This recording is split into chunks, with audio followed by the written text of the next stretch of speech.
নিয়ামত আপনার ঘরে একটা দিয়েছে, ছোটবেলা থেকে উচিত বাপ মার যে আল্লাহ দেয়া নিয়ামতটাকে আল্লাহর রাস্তা চিনাই, কিন্তু চিনাচ্ছে না তো আজকাল। তো এই জায়গাতেই বাচ্চা আস্তে আস্তে বড় হচ্ছে। আপনারা ভেবে দেখেছেন আব্বা আম্মারা? কান লাগিয়ে শুনে দেখুন, আপনার স্ত্রীর গর্ভের বাচ্চা যখন থাকে কিচ্ছু শোনা যায় না। আপনার স্ত্রীকে জিজ্ঞাসা করুন, তুমি কি কোনো আওয়াজ পাও হাড় তৈরি করার, গোস্ত তৈরি করার, রগ তৈরি করার, জেলি তৈরি হচ্ছে হাঁটুতে, কিছু আওয়াজ পাও? সব তো তৈরি হচ্ছে মায়ের পেটে। স্ত্রী বলছে না। অথচ একতলা বাড়ির ওপরে একটা ছোট্ট পেরেক যদি কেউ ঠোকে, নিচের তলায় ঘুমালে ঘুম ভেঙে যায়, আর পেটের মধ্যে একটা মানুষ তৈরি হচ্ছে, বুঝতে পারছে না। এরই নাম হচ্ছে আল্লাহ। জোরে বলুন সুবহানাল্লাহ। ইনি হলেন আমাদের আল্লাহ। লাম ইয়ালিদ ওয়া লাম ইউলাদ, যিনি কারো থেকে নয়, তিনার থেকেও কেউ নয়। ওয়া লাম ইয়াকুল লাহু কুফুয়ান আহাদ, তিনি এক, অদ্বিতীয়, তার সমকক্ষ কেউ নেই, তিনি আল্লাহ। সেই আল্লাহকে ধরেন আমার যুবকরা, সেই আল্লাহকে ভালোবাসেন। হালকা বয়সে গানে চলে গেছেন, ঘুমাবার আগে তওবা না করে শুনলেন কেন? হালকা বয়সে সিনেমায় চলে গেলেন, ঘুমাবার আগে তওবাটা না করে ঘুমালেন কেন? আপনার আল্লাহ কত দয়ালু। আপনি এত বড় পাপ করে ঘরে এসেছেন, তারপরেও শুয়েছেন, আপনাকে ঘুমটা কে দিচ্ছে? বলুন বলুন, কে দিচ্ছে? আপনি ভাবছেন আপনি ঘুমিয়ে পড়ছেন নাকি? না বন্ধু, দুটো শিরা পাশাপাশি আছে, একটাকে যদি আরেকটার উপরে সামান্য তুলে দেয় না, 10 জন মিলে ধরে আপনাকে রাখতে পারবে না যন্ত্রণার চোটে।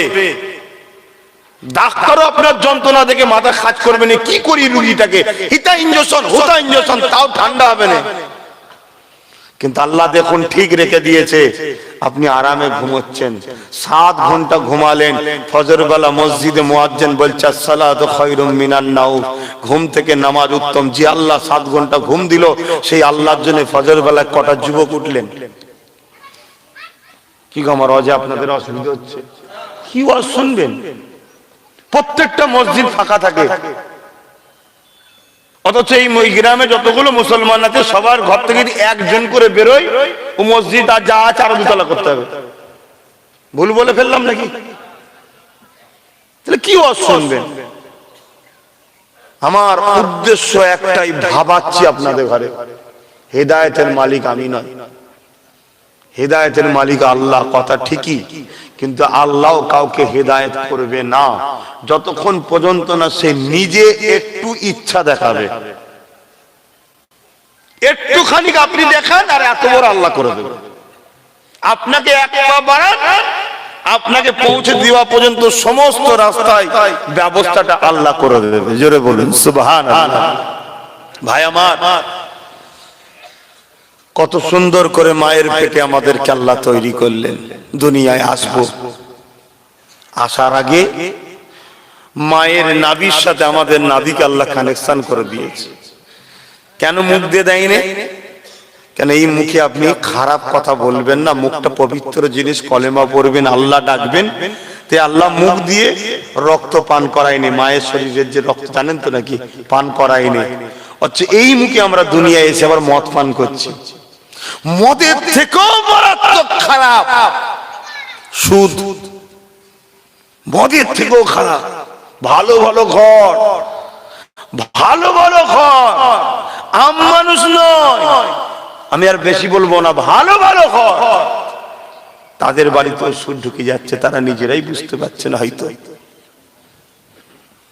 সুদ যেন মানুষের কাছে ফ্যাশন হয়ে গেছে, অথচ সুদের 70টা পাপ আছে। নাম্বার 1 হলো যে সুদ খায় সে আল্লাহ ও রসুলের সঙ্গে যুদ্ধের ঘোষণা দেয়। কি অস্তিত্ব আছে আমাদের যে আল্লাহ ও রসুলের সঙ্গে লড়াই করব? আমার আব্বা জানেরা, আমার আম্মা জানেরা, আমার বোনেরা, আমার ভাইয়েরা, খাতুনে জান্নাতকে দেখুন। এত অভাব আমাদের হয়নি। খাতুনে জান্নাতকে আল্লাহ পরীক্ষা করেছিল। হযরত ইমাম হাসান হোসেন, দুটো ছোট্ট ছোট্ট বাচ্চা অসুস্থ, তাই আমাদের ইমাম হাসান হোসেনের আম্মাজান খাতুনে জান্নাত নিয়ত করলেন যে আল্লাহ এই দুটো বাচ্চা যদি সুস্থ হয়ে যায় আমি 3টে রোজা রাখবো, মান্নত। 3টে রোজা রাখবো। সুস্থ করে দিলেন আল্লাহ, রোজা রাখতে শুরু করলেন। প্রথম দিন যেদিন রোজা রেখেছে সেহরিতে পানি খেয়েছে। ভালো করে শোনেন আমার আম্মা বোনেরা, বিশেষ করে শোনেন। এতদিন স্বামী যদি ভুল খাওয়াতো তবু আপনার টেনশন ছিল না মা, এখন আপনি ডাইরেক্ট হারাম খেতে নেমে পড়েছেন। এবার কি জবাব দেবেন আল্লাহর কাছে? এখানে অনেক ওলামারাও রয়েছেন, জিজ্ঞেস করুন আব্বাস সিদ্দিকী ভুল ফতোয়া দিচ্ছে কি। কেন ফতোয়া তার আমার হয় না, ফতোয়া মুফতিদের। মুফতিদের কথাটা আপনাকে শোনাচ্ছি। আইন শাস্ত্রকে ফতোয়া বলা হয়, ফিকহ। স্বামী যদি হারাম ইনকাম করে স্ত্রীকে খাওয়ায়, স্বামী ধরা পড়বে, স্ত্রী ধরা পড়বে না। কেন? স্ত্রী তার অধীনস্থ। কথা বুঝতে পারছেন? আলহামদুলিল্লাহ, এতদিন পুরুষদের দোয়া যদি কবুল নাও হতো, কমসে কম মা গুণ, বেটি গুণের, মেয়ে নারী জাত গুণের দোয়াটা কবুল হচ্ছিল। তাই ইসলামের দুশমনরা বড় প্ল্যান করে নারী জাতির দোয়াটার রাস্তাটা বন্ধ করে দিল। বড় প্ল্যান করে মায়েদের ঘরে হারামের দিকে টেনে দিচ্ছে। অথচ আমার মায়েদের শিক্ষা নেওয়া দরকার যে আমরা যদি খাতুনে জান্নাতের সঙ্গে জান্নাতে যেতে চাই। অনেক গজল শিল্পীদের নিয়ে এসে বলা হয় যে একটু ফাতেমা হুজুরের সংসারের গজল বলো, বিশেষ করে মায়েরা বলে। কথা বুঝে আসছে? কিন্তু মা, ফাতেমা হুজুরের সংসারটা কেমন ছিল জানেন না? হুজুর রোজা রাখছেন, সেহরিতে পানি, ইফতার নিয়ে বসেছেন, আর হুজুর একা রোজা রাখেন। হুজুর যখন এ কথা বললেন খাতুনে জান্নাত, মাওলা আলী বলছেন আমিও রোজা রাখবো। হাসান হোসেন বলছে আম্মা আমিও রাখবো। ওনাদের বাড়ি একজন কাজের মানুষ ছিল, ফিজ্জাজ ইনার নাম, তিনি বলছেন আমিও রাখবো। সবাই রোজা রেখেছে। সামান্য কিছু জবের আটার রুটি আর কিছু খেজুর নিয়ে বসেছে, সেহরি ইফতার করবে। ঠিক আজানের সময় অপেক্ষায় বসে আছে, এমন সময় দরজায় আওয়াজ, এ আহলে রাসূল, আমি মুসাফির, আমি ক্ষুধার্ত। কোনদিন নবী বংশের বাড়ি থেকে কেউ খালি হাতে ফিরে যায় না, আমাকে কিছু খেতে দেন, আমি দুদিন ক্ষুধার্ত আছি। খাতুনে জান্নাত দেখছেন এই যে সামান্যটুকু যা ইফতার আছে, এটা যদি হাফ রাখি, হাফও দিই, ওই মানুষটার হবে না। এটা মানুষকে যখন দেবো তার খুশি মতো করে, তো পুরোটা দিয়ে দিয়েছে। বলুন সুবহানাল্লাহ। ইফতার কি করবে? মাওলা আলী বসে আছে, কোনো কথা নেই। হাসান হোসেন নিজের দুটো বাচ্চা রোজা রেখেছে, কোনো কথা নেই। হুজুর সব ইফতারটা দিয়ে দিলেন, সে বেচারি মুসাফির খেয়ে চলে গেল, নিয়ে চলে গেল। পরের দিন মান্নতের রোজা 3টে পর পর। পরের দিন আবার সেহরিতে পানি, ইফতার করতেই সামান্য আবার কিছু জবের আটার রুটি আর কয়েকটা খেজুর। আবার একজন দরজার করে হাজির ইফতারের সময়, যে মা আমি কাইদি ছিলাম, ছাড় পেয়েছি, ক্ষুধার্ত, বাড়ি যেতে পারিনি এখনো, কিছু থাকে দেন। ওই যতটুকু ছিল আবার দিয়ে দিয়েছে। ঠিক সেম 3 দিনের দিনেও আবার সেহরিতে পানি আর ইফতারে বসেছে, আবার একজন এসেছে, ঠিক সেম কথা আবার দিয়ে দিয়েছে। 3 দিন পানি সেহরিতে, 3 দিন পানি ইফতারে। মুসাল্লা বিছিয়ে 3 দিন পরে বলছে আল্লাহ, ফাতেমা আপনার উপরে খুশি। জোরে বলুন সুবহানাল্লাহ। আপনি যদি আমাকে পানি খাইয়ে রাখতে খুশি হন, আপনার দাসী কি আপনার খুশির জন্য পানি খেতে পারবে না? আমি পানি খেয়েই থাকবো। জোরে বলুন সুবহানাল্লাহ। তা আমার ভাই, আমার আম্মা, আমার বোন, আমার আব্বারা, যদি আল্লাহ দুনিয়ায় একটু ডাল ভাত খাইয়ে আমাদেরকে রেখে পরকালে জান্নাত দিতে চায়, এটা আল্লাহর পছন্দ। তা আল্লাহর পছন্দের উপরে কি আমরা খুশি হতে পারবো না? মনটাকে ঠিক এইভাবে ঠিক করুন, দেখবেন অনেক দূর এগিয়ে যাবেন। খাতুনে জান্নাতের আরেকটা কথা বলি, আপনাদের অসুবিধা হচ্ছে না তো? আম্মা জান কয়েক সপ্তাহ কেটে গেছে, ঘরে কিছু নাই। তো মৌলা আলী একদিন খাতুনে জান্নাতকে নিয়ে বসেছে, বিবিকে, স্ত্রীকে, হাতের উপরে হাত রেখে বলছে, জান্নাতি রানী, জান্নাতে যাওয়া সর্ব, জান্নাতে রমণীদের সর্দারিনী, এই নবী বললেন, ফাতেমা আমার শরীরের টুকরো, নবীর কলিজার টুকরি, হাসান হোসেনের আম্মা, আল্লাহ তোমার আব্বাকে দোনো জাহানের সুলতান করেছে, তোমার আব্বা আমাকে পছন্দ করে জামাই করেছে, আমি কোনোদিন তোমাকে আমার বাড়িতে পেট ভরে কোনোদিন খাবার দিতে পারিনি। হযরতে খাতুনে জান্নাত স্বামীর দিকে মুচকি এসে বলছেন, আমার প্রাণের স্বামী, আপনার উপরে ফাতেমার কোনো অভিযোগ নাই। জোরে বলুন সুবহানাল্লাহ। আপনি খুব ভালো স্বামী আমার। পৃথিবীর বুকে শ্রেষ্ঠ স্বামীকে, যার স্ত্রী বলে তুমি ভালো। দুনিয়ার কে ভালো বললো সব শুনে লাভ নেই। রাসূল বলছে, ওই স্বামীটা, ওই পুরুষটা পৃথিবীর শ্রেষ্ঠ, যাকে তার স্ত্রী বলে তুমি ভালো। ওই জায়গায় ভালো হতে গেলে বাপ অনেক কাঠ খড় পোড়াতে হয়, ওই জায়গায় ভালো হওয়া অত সহজ ব্যাপার নয়। তা হযরতে মাওলা আলী বলছে, তুমি যদি বলো কয়েকদিন আমাদের তো খাওয়া হয়নি, বাচ্চা দুটো খাইনি, আল্লাহ রসুলের কাছে যায়, নবী পাককে অনেকে নজরানা দেয়। নজরানা দিয়া কি একটু বলুন, নজরানা কোনটা? নিঃস্বার্থে, বিনা চাওয়াতে, ইশারা ইঙ্গিত কোনো কিছু নাই, কেউ খুশি মনে আপনাকে কিছু গিফট করছে, হালাল দ্রব্য, ওটাই কি নজরানা। ওটাকে দিয়াও সুন্নাত, নিয়াও সুন্নাত। রাসূল নজরানা নিয়েছেন, নবী নজরানা দিয়েছেন, সাহাবারাও নজরানা নিয়েছেন, সাহাবারা নজরানা দিয়েছেন। তাই আমাদের ঘরেও আমাদের মুরিদরা ফুরফুরা শরীফে যখন যায়, মুসাফা করে নজরানা দেয়, বা জমির চাষের কদু হোক, সবজি হোক নিয়ে যায়, কখনো কেউ ইশারাও বলে না, খুশি মনে দেয়, এটাকে বলা হয় নজরানা। এটা দিয়াও সুন্নাত, নিয়াও সুন্নাত। শুধু আমাদেরকে দিলেই যে সুন্নাত হবে তা নয়, কখনো কখনো মা বাপকেও দেবেন, মুসাফা করে ইনকাম অনুযায়ী মাকে একটু দিলেন, আব্বাকে একটু দিলেন, যেটা মাসে মাসে যদি সিস্টেম থাকে আলাদা কথা, বাড়তি কিছু দেবেন, বা ইমামকে বা মুয়াজ্জিনকে একটু খুশি করে একদিন দিলেন, যেটা একটু রাখেন 200-500 টাকা, আপনি একটু চা পানি খাবেন, কিসের না, আমি খুশি করে নজরানা দিলাম। আল্লাহর ওই বান্দাটা খুশি হবে না? হবে না? এই আল্লাহর বান্দাকে খুশি করলে আল্লাহ খুশি হয়। জোরে বলুন সুবহানাল্লাহ। অতএব ইমাম, মুয়াজ্জিন বা সম্মানীয় ব্যক্তি আপনার কাছে তো সব থেকে বড় বাপ মা, তাদেরকে দেবেন।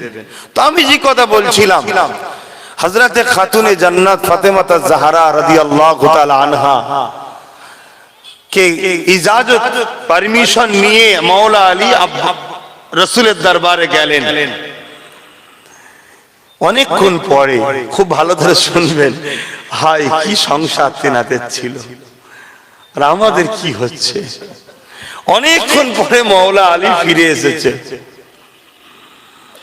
এসে সালাম দিয়েছে দরজায়, খাতুনে জান্নাতের দরজায়, অর্থাৎ নিজের ঘরে এসে, স্ত্রী ভেতরে বাইরে থেকে আসছে, সালাম আপনারাও দেবেন।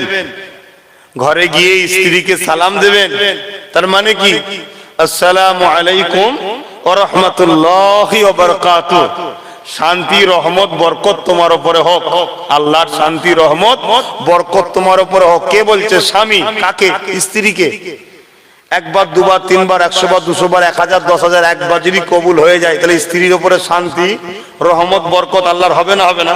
যদি হয়ে যায়, ওই স্ত্রী খোদার বিনা হুকুম ছাড়া চলবে, আর তখনই তো আপনার হুকুম মতো চলবে, আপনাকে প্রিয়ার করবে, আপনাকে যেটা শরীয়তের বিধান সেই অনুযায়ী আপনার খেদমত করবে, ঠিক না বেটি? আর স্ত্রী তখন কি বলবে? উত্তরে ওয়ালাইকুমুস সালাম ওয়া রাহমাতুল্লাহি ওয়া বারাকাতুহু, তোমার উপর অর্থাৎ আপনার উপরে শান্তি রহমত বরকত আল্লাহর হোক।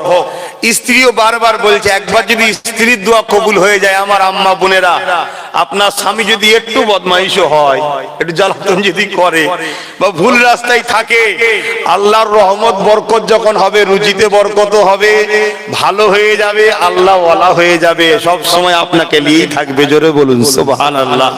এই সালাম বিনিময় স্বামী স্ত্রীতে করবেন, আর আপনাদের বীজখানে যে আপনাদের ফল, বাচ্চারা ওরা দেখে শিখবে যে আমার আব্বা মাকে সালাম দেয়, মা আব্বাকে সালাম দেয়, ওরাও শিখবে, ওরাও যেখানে সেখানে যাবে গিয়ে বলবে আসসালামু আলাইকুম ওয়া রাহমাতুল্লাহি ওয়া বারাকাতুহু। তো যাক, হযরতে মাওলা আলী এসে সালাম দিয়েছে, খাতুনে জান্নাত জবাব দিয়েছে, দিয়ে পর্দা সরিয়েছে, সরিয়ে দেখছে আলীর মন মরা, হযরতে মাওলা আলী মন মরা। তো খাতুনে জান্নাত জিজ্ঞেস করছে, আমি কি জানতে পারি আপনার মন মরা কেন? বলছে, হুজুরের কাছে গেলাম, কিছু পেলাম না, খালি হাতে ফিরে এসেছি, আজ বাচ্চাদের মুখে কি দিবার ওসিলা হব বা তোমার মুখে দিবার কি ওসিলা হব, কিছুই তো পেলাম না। খাতুনে জান্নাত কি উত্তর দিচ্ছে জানেন? আমাদের ঘরের কেউ এরকম উত্তর দেবে তো? হ্যাঁ, ও সব জানিনি, বেরিয়ে যান এখান থেকে, বেরিয়ে যানটাও বলবে না, রাগের ছোট বলবে বেরিয়ে যায় এখান থেকে, পুরা একদম দেখাবিনি মুখটাকে। কি এরকম আছেন না? নাই, হায় হায় হায়। এর জন্য বাপ মারও একটু ব্যাপার থাকে ছোটবেলা থেকে, ওই জন্য বলি নবীর জীবনী শিখাও, খাতুনে জান্নাতের জীবনী শিখাও। মেয়েদেরকে ছেলেদেরকে ডাক্তার করো, উকিল করো, ছেলেদেরকে পুলিশ করো, জজ করো, ডিএম করো, সব ভালো কাজ। কে বলেছে খারাপ কাজ? জজ হওয়া খারাপ নয়, উকিল হওয়া খারাপ নয়, ডাক্তার হওয়া খারাপ নয়, পুলিশ হওয়া খারাপ নয়, বিরাট ভালো কাজ, সবটাই সেবা। যদি আপনার মধ্যে ওই বাচ্চার মধ্যে আর একটা জিনিসকে যদি জুড়ে দিতে পারেন, কি? নবী মুহাম্মদ রাসূলের সিরাত চরিত্র জীবনী, আর মহিলা হলে তাকে একটু খাতুনে জান্নাতের জীবনী যদি একটু জুড়ে দিতে পারেন ছোটবেলা থেকে, তাহলে ও ফাতেমা হুজুরকেই মডেল করে নেবে, এই নাচনি ওয়ালে গুলোকে মডেল করবে না, সিরিয়ালকে মডেল করবে না, ও খাতুনে জান্নাতকে মডেল করবে। তো ভাইরা আমার, হযরতে নবী পাক সাল্লাল্লাহু আলাইহি সাল্লামের দরবার থেকে সাহাবা হযরতে মাওলা আলী যখন ফিরে আসলেন, মনটা মরা করে আছে। তো জিজ্ঞেস করছে কি ব্যাপার? বলছে কিছু পেলাম না, মন ওই জন্য মরা। হযরতে খাতুনে জান্নাত বলছেন, ও হযরতে মাওলা আলী, আপনি কি জানেন না আল্লাহ নবী কি বলেছেন? আমার আল্লাহ কি জানিয়েছেন? ধৈর্য যারা ধারণ করে, সবর যারা করে, তারা হলো আল্লাহর বন্ধু। জোরে বলুন সুবহানাল্লাহ। তাদের সঙ্গে আল্লাহ আছে। আর যারা শুকরিয়া আদায় করে, তাদের সঙ্গেও আল্লাহ আছে। জোরে বলুন সুবহানাল্লাহ। অতএব আল্লাহ যখন খাবে, শুকরিয়া আদায় করব। আল্লাহ যখন খাবে না, ধৈর্য ধারণ করব। উভয়ের সাথে আল্লাহ আছে। আপনি মন খারাপ করলেন কেন? আপনি আগে হাসেন, তারপরে ইজাজত ভেতরে আসেন। জোরে বলুন সুবহানাল্লাহ। বলুন, ওই স্বামীটার মনটা ভরে যাবে না? যাবে না? যে যাক, আমার খাতুনটা কত ভালো। আর যদি আপনি তাকে টেনশন দেন, অত জানি না আমার ঈদে লাগবে, তুমি কেন 2500 টাকার ইমামতি করতে গেছো, তুমি কেন 2000 টাকার মুয়াজ্জিন হয়েছো, আমি জানি না, আমাকে নিয়ে আসতেই হবে। তাহলে ওই টেনশনে সাইকেলে করে রাস্তা পার হবে, ওদিক থেকে একটা লরি হরেন দিচ্ছে, ওর মাথায় সেই 2000 মাইনে জামা দামি কাপড়ের রাস্তা পার হচ্ছিল, এদিক দিয়ে হরেন দিয়েছে, শুনতে পাই না, ঝেড়ে চলে গেছে। এবার কার কাছে বলবে? তবু তো ছিল একটা কানা করে বেকা হোক যাই, এবার কার কাছে বলবেন? হযরতে ফাতেমা জাহরা এটাই বলেছিলেন, কি? আমার প্রাণের স্বামী, আপনি খাবার নিয়ে আসেন না, আল্লাহ রিজিক দেয়নি, কিন্তু আল্লাহ শুকরিয়া আদায় করি। হযরত আলী জিজ্ঞেস করছে কিসের? যে আল্লাহ তো আমার স্বামীকে ফিরিয়ে দিয়েছে। জোরে বলুন সুবহানাল্লাহ। আপনি যদি ইন্তেকাল হয়ে যেতেন, আমার কিছু করার ছিল, যদি আল্লাহ ডেকে নিত, আল্লাহ তো পাঠিয়ে দিয়েছে, অতি খুশি আমি। চিন্তা করেন, এই ফাতেমা এরকম হলো কি করে? রাসূল একে শিখিয়েছে, ইনাকে শিখিয়েছে। রাসূল এনাকে শিখিয়েছে। সেই নবীর জীবনী আমাদের বাচ্চাদের ঘরে পড়ান, তবে বাচ্চারা বড় হবে। না হয় আমরাই বছরে একবার আসবো, আলেম ওলামারা আসবে, বুঝাবে, হবে না ভাই। ও এসে কে ফুচকার দোকানে কে, আমি তবুও তো দিনে জলসা করি। কেন করি? এই সব কারণে। মেলা রাত্রিরে করলেই মেলা হবে, ওই জন্য বন্ধ করে দিয়েছি ভাই। দিনে কমসে কম যাক, মেলা তো হচ্ছে না। ভালো না লাগলো দূরে হলেও দাঁড়িয়ে তো থাকবে। আজ দাঁড়িয়ে আছে, কাল আশা রাখছি বসবে। আর কাল যদি বসে, আশা রাখছি জান্নাতে যখন আল্লাহ দুনিয়ায় ঢুকিয়েছে, ওকে আল্লাহ পরকালেও জান্নাত দেবে। তা জান্নাতে যেতে গেলে যেটা হওয়া দরকার, ইনশাআল্লাহ আমার আল্লাহ দয়া করে এই যুবকগুলোকে সেই জান্নাতে যাবার ব্যবস্থা করে দেবে। বলুন আমিন, বলুন আল্লাহুম্মা আমিন। ভাই আমার, এটাই হলো দুনিয়া। এই দুনিয়ায় আল্লাহকে খুশি করে চলতে, আল্লাহ পরীক্ষা নেবে। অসুবিধা হচ্ছে? একবার দরুদ শরীফ আল্লাহুম্মা সাল্লি আলা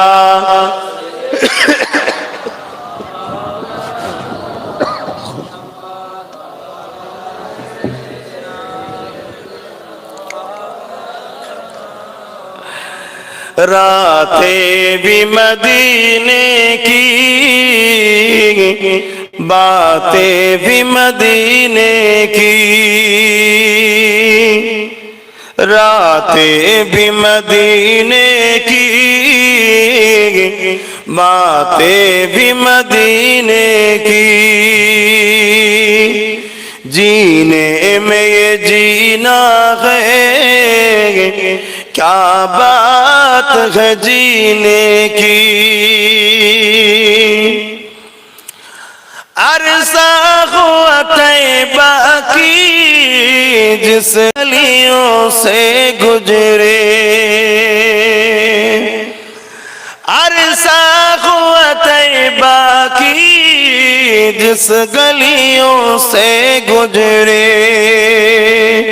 इस वक्त भी गलियों से खुशबू है पसीने की। आरो जोरे बोलबेन ना सुभान, आरे तो खुशी बोलुन सुभान अल्लाह। नारे दिबे। सब থেকে মহান কে? আল্লাহ। কেন তাকবীর দিলাম? যে হায় আমার আল্লাহ, আপনি কি নিয়ামত করেছেন আপনার বন্ধুকে।